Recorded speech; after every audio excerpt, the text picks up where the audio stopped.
Those are the only two. Oh yeah, that's life somewhere that way. I would have never got it if it wasn't for those two, and I was just trying to be stupid one day. I got it, now I kind of hate that. Welcome.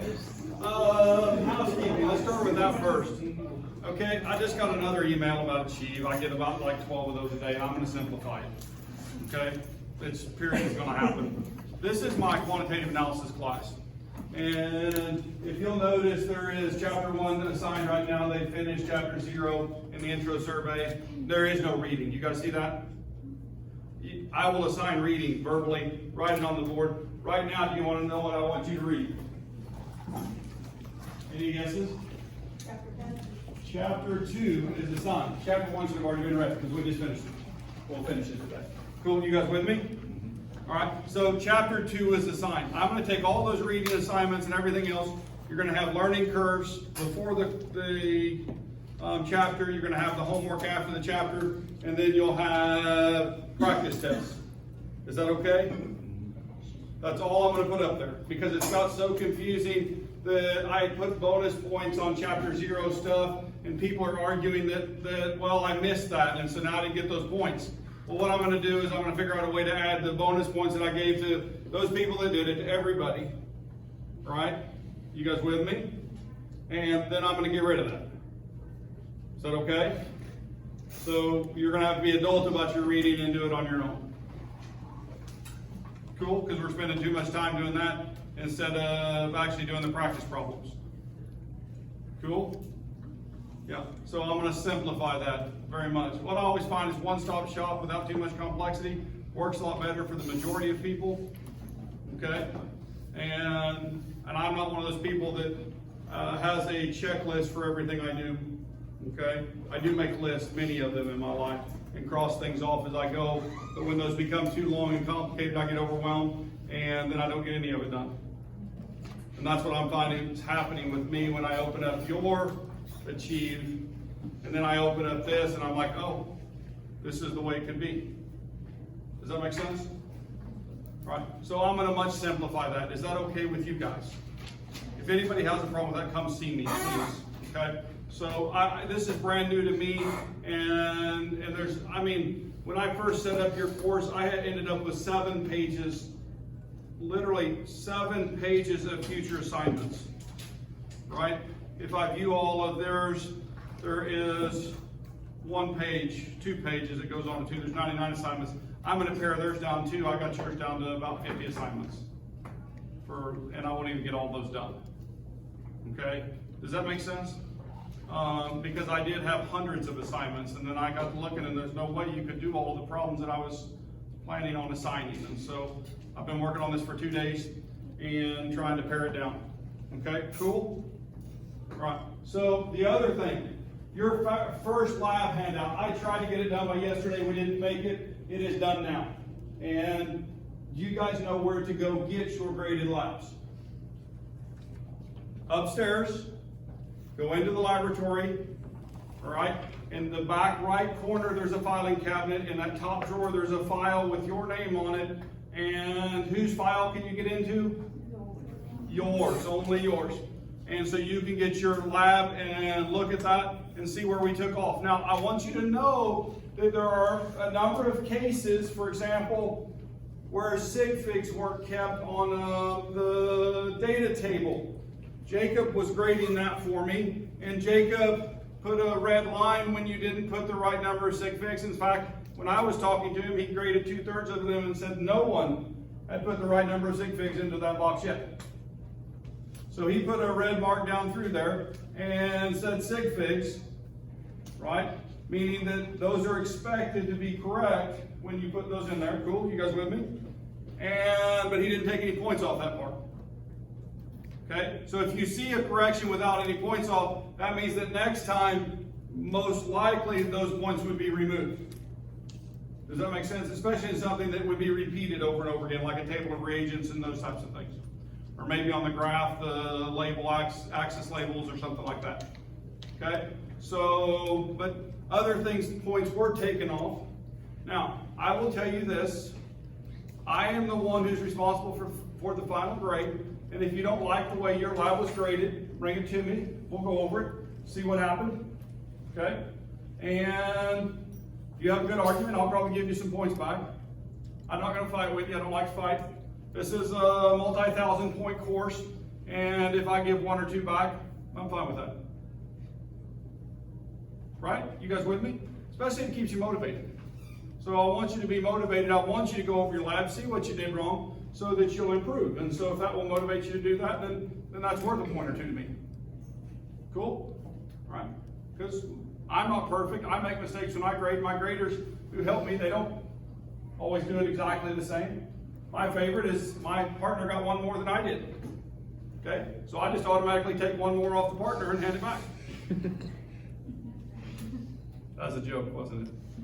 I had 1 more point and give it back. You guys would have equal points. I'm not gonna, even if your partner should have lost the point, right? I'll tell you that also when you bring it to me. I'll say, you know, this is actually wrong. Partner probably got a free point, right? Which that means you get 1 too, so you won't be alone in that. Cool? Yeah, all right. So those labs are back. And then what chapter is assigned to read right now? Chapter 2. What chapter should you read if you haven't read it yet? Chapter 1. Okay. So do we read the chapters in this class? I literally, in my evaluations last semester, said Dr. Garrison doesn't assign the book, which is a lie. Every time we change chapters, I say read the next chapter, right? That chapter is assigned. I did it every one. I know I do. It's on video if you want to go back and look at my lectures. Okay? So I'm telling you, please read. It really does help. Okay? This student said it really helped when I started reading the book. And I was like, yeah, obviously. So anyway, but now I want to tell you something. I'm not making fun of that student. I'm just making an observation from that I think might help you. Okay? And I really do use my evaluations. When they get here, guys, I'm going to tell you to tell me one thing that I do well for you and one thing that I do poorly. Even if you think I'm the best teacher or the worst teacher in the world. Okay? There's something I'm doing that's good for you. Okay? Please reinforce that. One is my accessibility. I am accessible if you guys need me. Okay? Many of you haven't figured that out yet, but I am. I get all of those emails and I try to respond to those either in housekeeping or by email. And so I'm fixing the one that I got today. If it's in this section, that's taken care of because those readings are just going to disappear. Okay? And I'll give you those points. So I take care of that. I'm easy to correspond with, and I make it finish, whatever it is. Okay? So I don't want to make problems. I want to solve them so we can get back to study. Cool? All right. Anything else? So if we go look at your course and we look at the way it looks right now, I'll show you what will change. I actually already did away with the past assignments that were reading assignments. They just disappeared so they don't show up in that list. Now we will get past assignments up there, but they will be homework. 4 points. Okay? Now the reading that was there, if you'll notice, this is extra credit, this is extra credit, this is extra credit, and so there were practice assignments worth that. And so those were there, but now the quadratic formula, that's another. Those assignments, they're all going to disappear. It's going to be chapter 0, chapter 1, chapter 2, chapter 3, homework, and learning curves. Cool? You guys with me? So that list isn't 10 long. It will have 3, maybe 4 things in it at the most at any given time in the semester. Would that be better? Yeah. So, because it was driving me crazy too. And so, whether you believe it or not, if you view all, I pared this down to 1 page, and like I said, there's only 44 assignments I'm going to give you right now, and there's a few more things I'm going to pull out of that list. Oh, and by the way, your lectures are in that too. So that's all the PowerPoint slides, that's where I pulled them from. And so that's 12 assignments that will come out of that too, so we're down to 36. That's easier to manage, isn't it? Okay, now some of those do have 30 questions each, maybe even up to 40 questions for a chapter, okay, for that homework. Or the learning curve can be as few as 10 or 12 questions if you've really got it, but if you miss a question, then it adds a question to help build you on that topic. So the pre-learning curve stuff is to build your knowledge of it as you work through it and to explain those things to you. And so that's the function of that, to get you ready to come to class and do those things. Okay? All right. That's all the housekeeping. You guys got anything for me?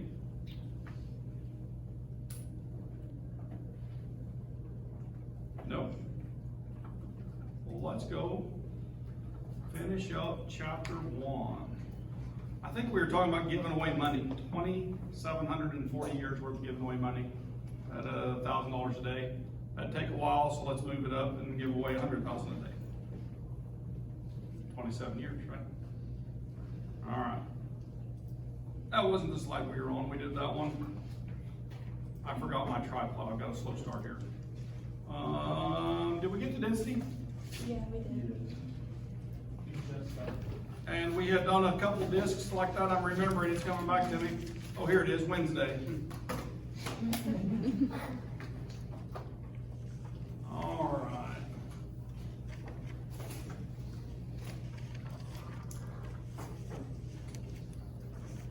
All right. What is an intensive property? We're already working on language. You guys all got that definition? That's something specific to that material. So can density be used to identify a material? Yes. And so if I knew something had a density of 1.74 grams per milliliter, what would that material be? That'd be magnesium. And do you guys realize that magnesium is as hard as steel, right? But now if we find iron up here, is it on here? 7.87 versus 1.74. Wow, so that's hard, right? In fact, I've got a number of fishing reels that have magnesium cases on them, right? Because it's really light and a nice metal. Now, I said that there was once a proposal to build a battleship out of magnesium, didn't I? And I said I would show you why that was a bad idea today in class, right? So here we are. I have a magnesium ribbon strip here. And so I brought one to class. Cool. So this is why, right? You can't even see it, can you? Here, let me help you, okay? I'm going to make this easier to see. You guys ready?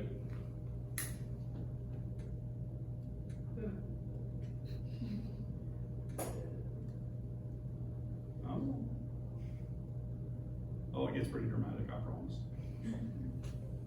I get it hot enough. Oh, there it goes. Oh, there it goes. Oh, yeah, there it goes.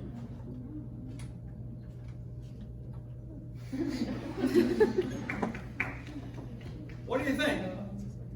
If I could take a little lighter and ignite a small strip of magnesium, what would it look like if we had a whole battleship made out of magnesium?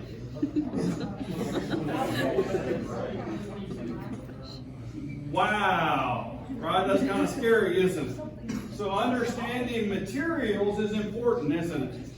Studying the properties of matter, though it would have a wonderful density to make a very fast, right, boat with less, well, it'd be much more fuel efficient for long cruises, those types of things, but it might be a poor choice because of the combustibility of the material, right?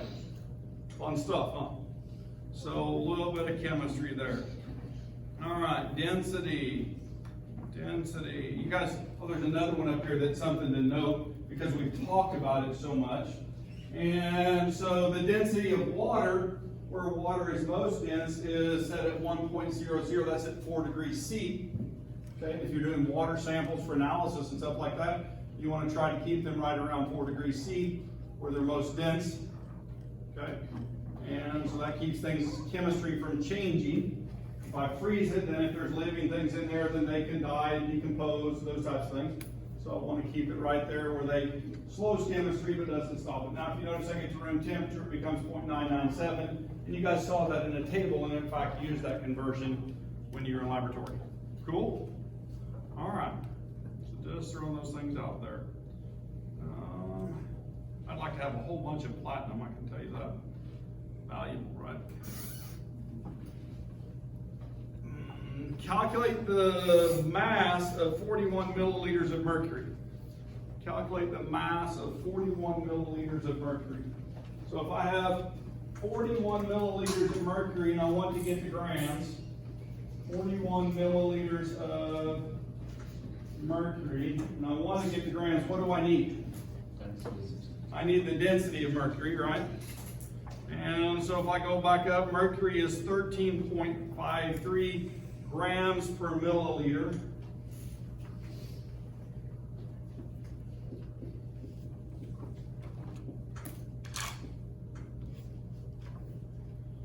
And so my milliliters cancel. My conversion, 13.5 grams per milliliter equals grams. And anybody have that number?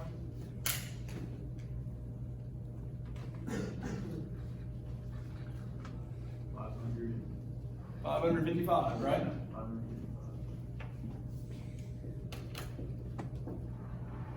So 41 milliliters. It's pretty heavy, isn't it? If you ever pick up a liter of mercury, it would weigh a very stout amount. Okay? So milliliters, density to grams. We use the conversion factor. What did I do on that? There's another step we've already talked about in this class, just to point it out again. Dimensional analysis, right? So I'm going to try to use that. Calculate the density of a piece of wood in a certain desk if its mass is 41.6 kilogram and its volume is 51.3 liters. Give your answer both in kilograms per liter and then grams per milliliter. And then the question is, would this desk float in water? Cool? You guys do that? Does it matter what temperature, like? No, we'll just say room temperature, 1 gram per milliliter, or thereabouts. We'll round to 1 gram per milliliter for the water. Okay. So now, if it's going to float, let me ask this: if it's going to float, then tell me the expected density. Less than 1 gram per milliliter, right? That's the expected density if it will float. If it sinks, then it will be greater than that. Okay? Cool? You guys with me? All right, so let's do a math. See if you can get that set up. You should have your calculator out, piece of paper, and you should be doing these calculations. All right, it's fun stuff. If anybody needs one, here's one. Somebody left it right there. Cat steal.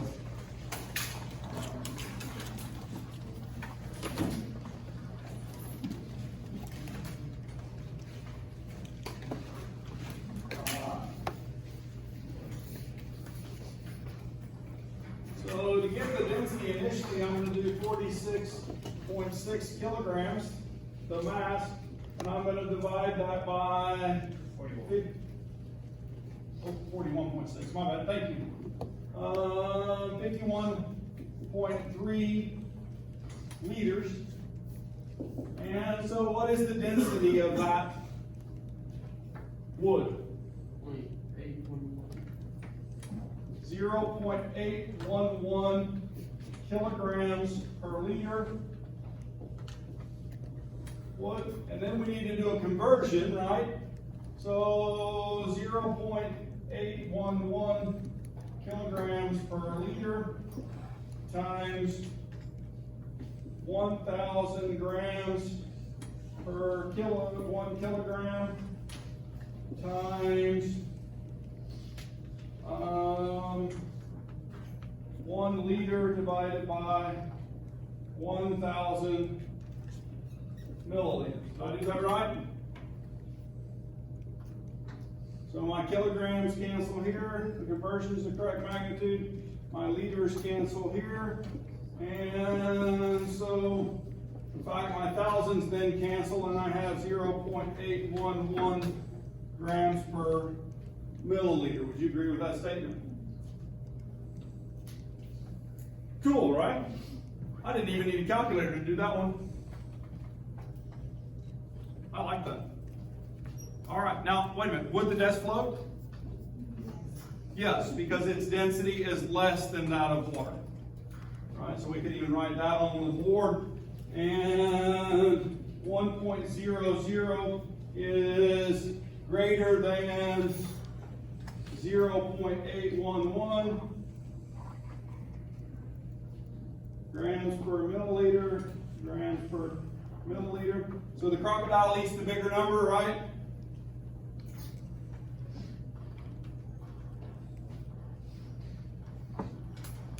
Always think about that way now, won't you? Crocodile eating the bigger number. I laughed so hard the first time I saw that, I've used it ever since. All right, so there's our two conversions to get to 0.811 grams per milliliter, and so it would float. This is a density exercise or activity. We have an unknown that we want to find the density of. You guys, you do the math as I do each measurement. Is that okay? All right, so right now I'm going to take the unknown, we'll do it first, and then we'll try to find what it is. So it weighs 37.380 grams. Everybody got that written down? Everybody got 37.380 grams? All right, and then we're going to weigh that, or find the volume of that. And so the initial volume was 200. The final volume is 204.2, right? So how much does the unknown weigh? Or weigh, what is its volume, excuse me? 4.2 milliliters. Okay, cool. So calculate a density for that. You guys got it? Now if this is iron, gold, lead, or wood, could we cheat right now? Could we go back to our table of densities and look and see if it's on there? Yeah. Anybody got that number? 8.9 grams per milliliter. Right? So this is the unknown density. Okay? Now, how do I get the density of the iron? And the gold and the lead. Do I do it in the same way? So let's do the gold next. So the gold is 31.100. And, oops, is there a problem? What if you can put them both in at the same time? I didn't try that. 201.6. So 1.6 milliliters. Or what's the density of the gold?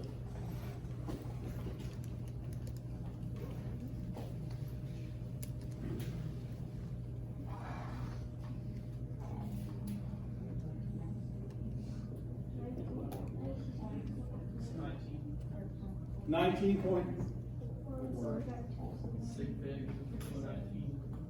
19 grams per milliliter. Is it gold? 8.9 grams per milliliter. This is gold. Yes, this is gold. But it's the unknown density the same as gold. No, so we just eliminated one. You with me? Yeah. Okay. So let's do the next one. Let's do lead or iron. Iron, okay? So we have iron, it weighs 263.6 grams.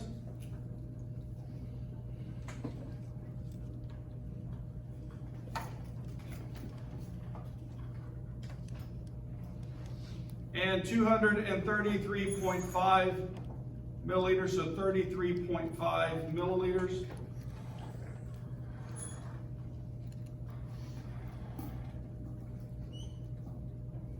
All right, so iron,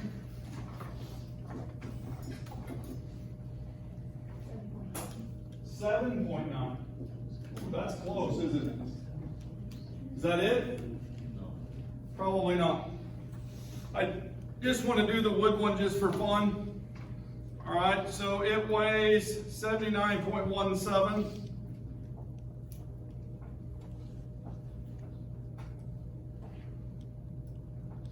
Oh, is there a problem? It's not, its density is less than what? Water, so it's less than 1 gram per milliliter. So can that unknown be wood? Now, if I wanted to find the density of the wood, do I have a measuring capability to do that? The answer is yes. What if I take it up here and I measure the diameter, which is, what, 6? Right? And then the volume of a sphere, thank you, couldn't say it. The volume of the sphere equals 4/3 pi r cubed. Yes. Is that right? Somebody look that up for me. Do what? No, the volume, no, the area is pi r squared.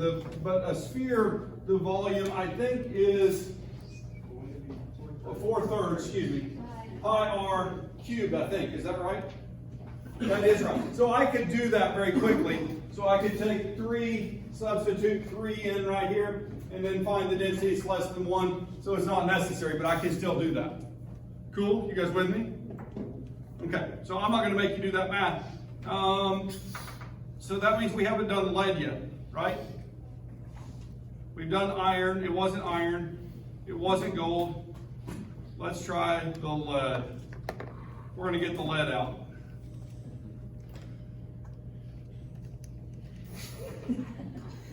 $47.46 and 4.2 milliliters. 4.2 milliliters. What's that one? 11. Uh-oh.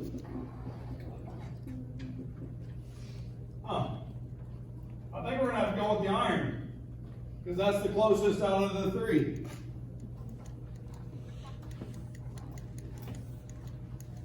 Could it be impure? Oh, maybe so. Yeah.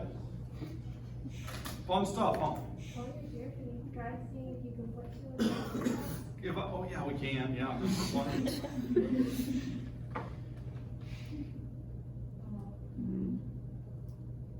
No, it's like you can't put 2 on balance either. I tried that. I didn't know that. It was an accident. So anyway, I don't have the exact answer, but that's what I calculate. That's the closest value, so I'm going to go with that. Okay? So, unless you guys did bad math, and that would be me then, so, oops. Wow. I just literally threw you guys under the bus, didn't I? So, density. I should turn on that light, it really helps me understand. Density is equivalent to mass divided by volume. Mass, volume are measured, and density is calculated. The density can be used as what type of number? An intensive number, right? An intensive property, which can give the identity. And so that's the way you would use density to determine the unknown. We actually used to do this as an in-class exercise, and we would have a bag with an unknown in it, and then we would have knowns that you could put in a second bag that was the same mass, and you could determine what it was from that. But it was pretty cumbersome, and I kind of liked that. I don't know, did you guys like that at all? Yeah? All right, I got that. So, temperature scales, okay? We're going to do some conversions. We use 3 temperature scales here in the United States very commonly. We use Fahrenheit, we use Celsius and Kelvin, all right? There's actually another one that could be used, but we're going to ignore it as the absolute Fahrenheit scale. And so I'm just going to talk about these 3 because they're the ones we really use. Now, I like the next slide better. This slide and the next slide show the same things. Okay, this just puts it in a picture. You guys like pictures like me? Yeah, and so if I'm looking here, I want you to notice that 32 and 0 align. You guys see that? Okay, so that means if I want to take this scale and to 0, then I would have to subtract 32. Okay, you guys with me? That's something to remember. I'm either going to have to add or subtract. I'm going to have to scale shift every time I do a conversion from Fahrenheit to Celsius. Okay, either have to subtract or add 32. Now the other part of that is when I subtract 212, or subtract 32 from 212, what number do I get?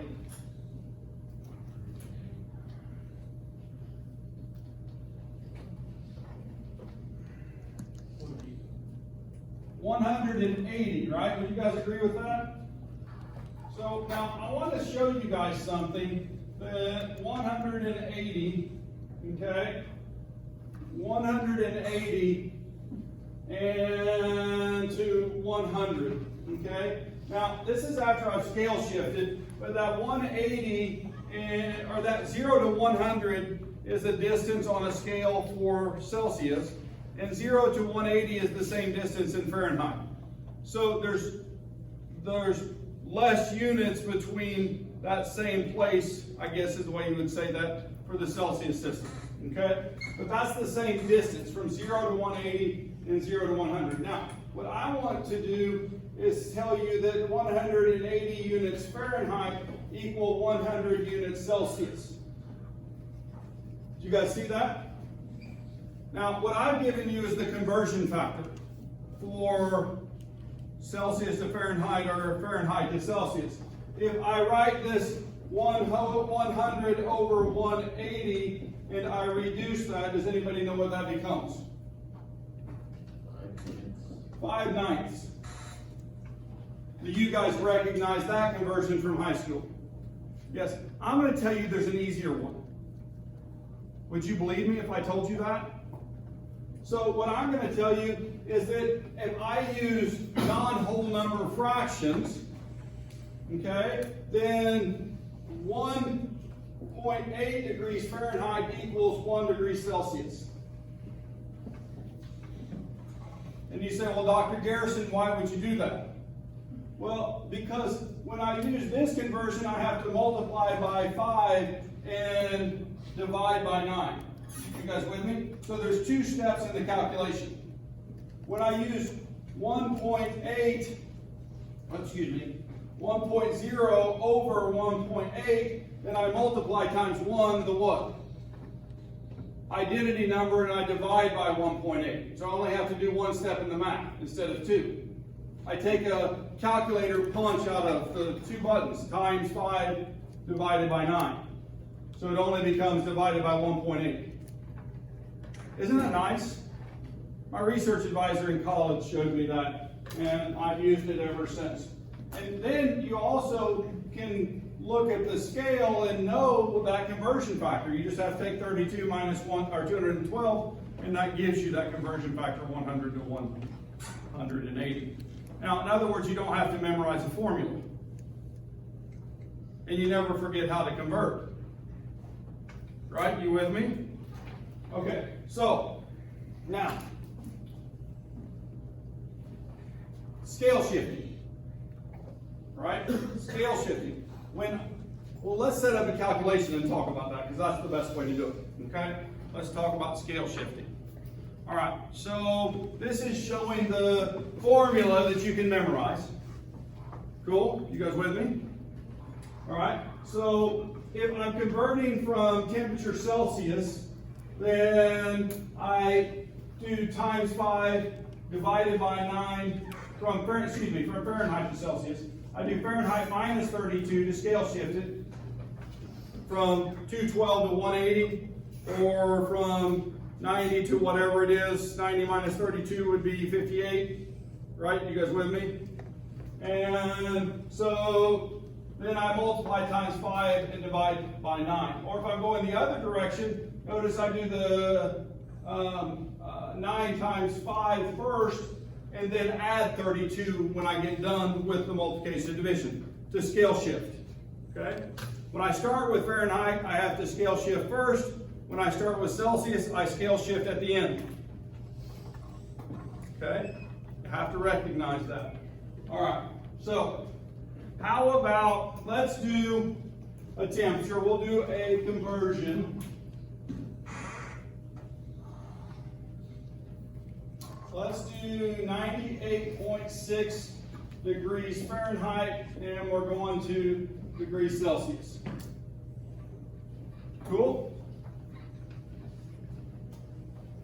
So I'm starting in Fahrenheit. What do I need to do first? Multiply or scale shift?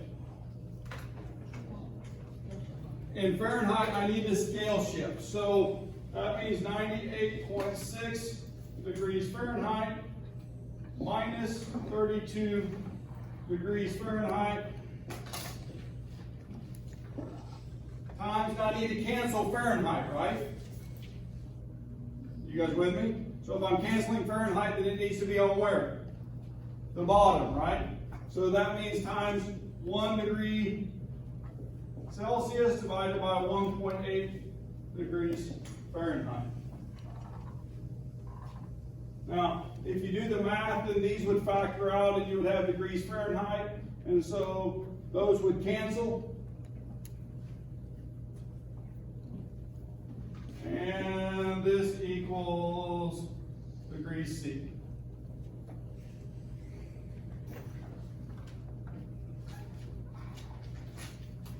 We got it?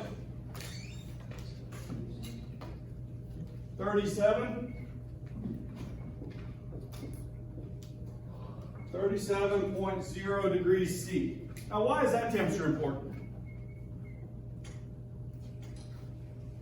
It's the average body temperature, isn't it? 98.6. Yeah. So now you're in Europe and you pick up your thermometer and you check your temperature and it gives you that Celsius reading. You can now convert that to Fahrenheit so you know whether you have a fever or not. Real life, right? All right. Now, if I need to take this number to Kelvin, what do? I add 2 cents, a scale shift, right? So Kelvin is plus 273 degrees from Celsius, right? Where does the Celsius scale start at? 0 at? What was it again? The freezing point of water, right? And so then I go negative degrees to negative 273.15. So negative 273.15 is where all motion stops. Kinetic energy goes to 0 at that temperature. In fact, we're going to do an experiment the first lab of the second semester or last lab of this semester. We're going to calculate absolute 0 on the Kelvin scale, okay? Which is negative 273.15 degrees Celsius. Cool? All right. So to take this on to Kelvin, then 37.0 plus 273.15, and this equals what? 310.5 K. Notice there's no degree sign on that. Now, I have a question. If we just use Kelvin, would you guys get used to that and figure out that that's body temperature and you could do your thermometer and it'd tell you 307 and you would be fine with that? I think so, okay? It's just what we choose to use. And you had a question. Wouldn't that be 310.2? It would if you, somebody, I just wrote the answer you guys gave me. But if you rounded appropriately, it would be to that 2. Yes, that's correct. Cool? Error. It's all right, we're human. Yes, sir. Ma'am, I can't see. There's a hat and... Why do we use Fahrenheit? I can't even see your hair down the side. Why do we use Fahrenheit? Yeah. Because that's the English system. It's simply that. Because that's what we started with. And so we use Fahrenheit in Rankine. Yeah, and how many people know what Rankine is? It's the absolute scale for Fahrenheit. It starts at absolute 0 as 0 instead of the freezing point of water at 32. Go ahead. So like European scientists not even have to worry about converting factors? For when they're using Celsius or Kelvin, then that's true. All of us scientists don't worry about conversion because we measure everything in Celsius or Kelvin. But then if we had that in our daily lives, then you guys would come in to learn about chemistry and you would have an idea of what 100 degrees Celsius means. You see, because there's no reference because you've always used Fahrenheit. And so then you have to do a whole bunch of measurements and learn that 37 degrees is 98.6 in Fahrenheit so that you have a reference point. And you know that room temperature is around 20 degrees C, which is cooler, right? And so on. Does that make sense? Yeah. So that's why I keep encouraging that we would be better at measuring if we're going to use this system to measure if we started on it in preschool. Okay, when we were starting to learn about these types of things. When we're learning to read the clock and take our ruler out for the first time and measure something. And we did it in centimeters and meters instead of inches and feet. Yeah, because then we would have reference. All our football fields shouldn't be 100 yards, they should be 100 meters. Did they do that in track? They did, didn't they? Because internationally, the game is played, right? Or the games, or whatever you want to call them, the sports are done. And so to make us the same as the world, they took our tracks, which were a quarter mile, and we turned them into meter tracks, right? Yeah. So we need to do that with everything. I'm just, you guys are the next generation I'm trying to influence. Okay? Maybe your generation will do it. We've had it up a couple times during my lifetime, and it's not changed yet. Okay? So go be a politician and convince all the other politicians we really need this as a nation.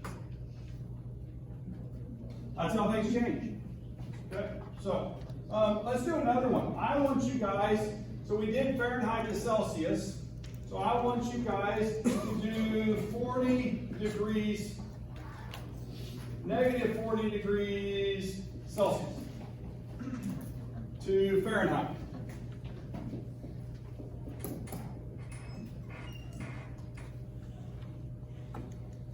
So I'm starting with Celsius, right? I'm starting with Celsius, which means I need to do what first? No? I need to do the unit change, right? And so the unit change to go this direction, right, is what?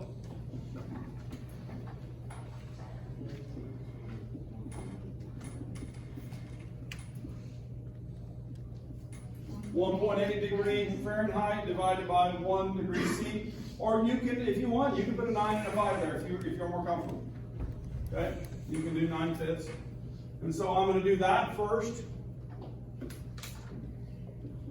Plus 32.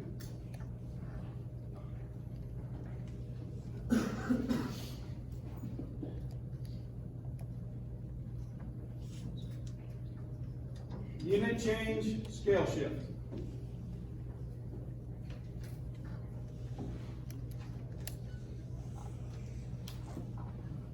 Everybody got it?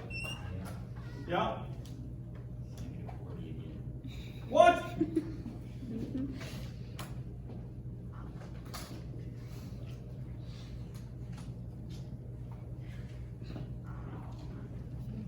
That's where the two scales actually intersect, that they have the same temperature value, right?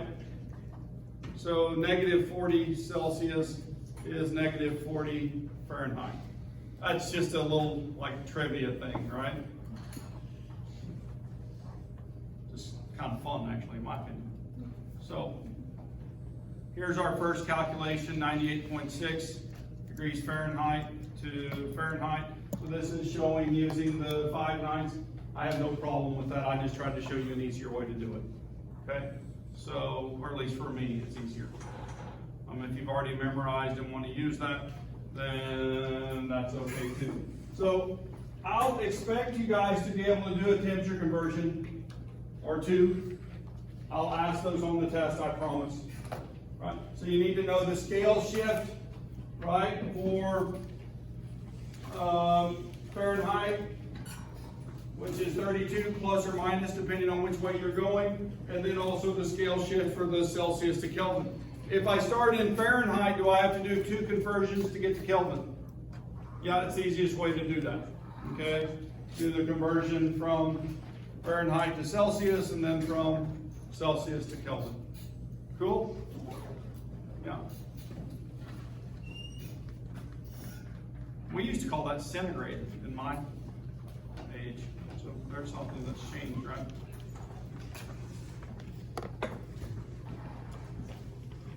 Oh, we're not stopping there. Look at this. Atoms in the periodic table. We're actually doing chemistry instead of sig figs, conversions, numbers, and density. Atoms in the periodic table. I'm going to have an assignment for you guys when we get a little bit farther down to section 2.6, and so I have a worksheet that we're going to do as a class that I'll assign for you. And it's something that I like. It makes you read a little bit to learn about those things. Chemical symbols, though, we use chemical symbols heavily. There they are. Okay, and we use these to talk about an element. We talked about gold today, which was AU. Now, you guys realize where that AU came from? Aurum, which is the Latin word for gold. And so the first letters of that were used as the symbol for gold, right? And the same thing, there's a number of other elements. Natrium, for example, which is sodium, and cuprum for copper, plumnum for lead, and so on, okay? And so those came from a different name, a Latin name, instead of an English name. And so potassium is another one, which is kalium, the Latin name. So be aware of that. But we use these extensively, all right? So these are English names and symbols that are different. Antimony, SB, gold, AU, iron, FE, ferrum, and then PB, plumnum, and mercury, HG. Anybody want to try it? We got Latin.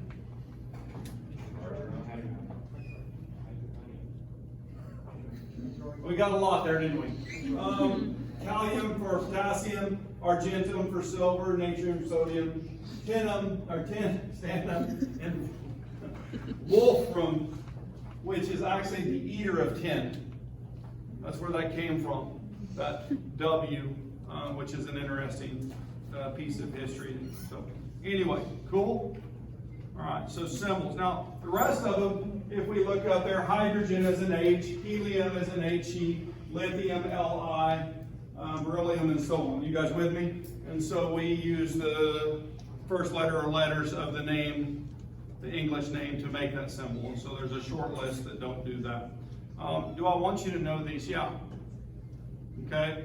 I want you to be able to tell me if I give you the symbol, what the name is. Cool?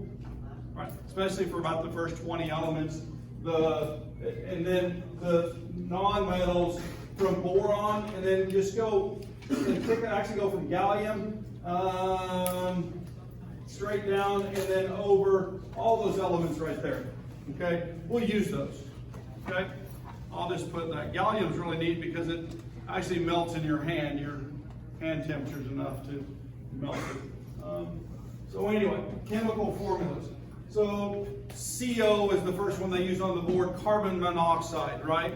And so one carbon, one oxygen make that carbon monoxide. That's big C, big O. But what about big C, little o? Little o. It's cobalt, isn't it? And is that a different thing? Is it very important to show the letter capital or not? Yes. All right. So it's very important in this. And then we start giving ratios, stoichiometric ratios, H2O. There's 2 hydrogens to 1 oxygen in H2O. And so you guys should all know this. This should be reviewed, okay? So we're just pumping that pretty quickly. Let's stop there because I believe I'm out of time. And we'll start with a